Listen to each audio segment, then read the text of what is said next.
O bakit parang napapanganga ka dyan? Yung laway mo, tumutulo. Hindi ah. Anong rate? 3? 3? Yes? Grabe naman ang baba mo! Bakit? Ako nag-rate ah. Kuchito. Dami ko na kasi nakikita na ganyan. Hoy! Wala ka masyado! Unique tong swimsuit ko! And so, i-rate down natin yung mga bagong swimwear niya. Sama si Rishi. Let's go! Swimwear number 1. Ay, wala pa ba? Okay, outfit number 1. Let's go. Green. Favorite color mo to? Ah nga. Anong rate? 3? 3? Yes? Grabe naman ang baba mo! Bakit? Ako nag-rate ah. 1 to 10, 3? Bakit 3? Bigyan mo ako ng reason bakit 3. Basta 3. Bakit nga? Sakto lang siya, kulay green. Sige, ito muna. Okay. Okay, outfit number 2. Rate. 4? Bakit 4? Ang bababa naman ng rate mo. Sakto lang eh. Hindi yan oh. Alam mo nga may pagpanga ng Fendi yan oh. Walang wow factor eh. 4 lang. Ang hirap mo naman mag-rate. Wala.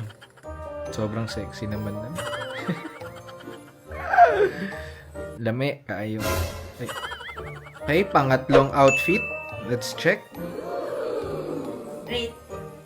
O bakit parang napapanganga ka dyan? Yung laway mo, tumutulo. Hindi ah. Siguro 4. 4 din. 4 na naman! Bakit? I-video ito kanina yung Fendi, pinor mo lang. Kasi hindi naman ako interested sa mga ganyan. Katawan ko to! Ako to! Dapat 10 out of 10! Sige, 5. Oh, thank you ah! Ganda. Nasaan na yung next?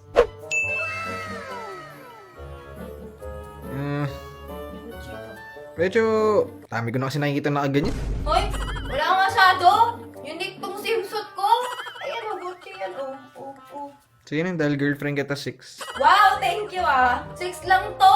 6 nga. Bubi ko naman sa 6, baby! Baby, sino ba nag-rate ako, diba? 6. Ano nga? Sobrang sexy. Wala na bang outfit? Ayan! Yan ang gusto ko. O, diba? No, tapos na. 10 out of 10. Yan dapat. Ganda. Sobrang ganda. Ganyan dapat.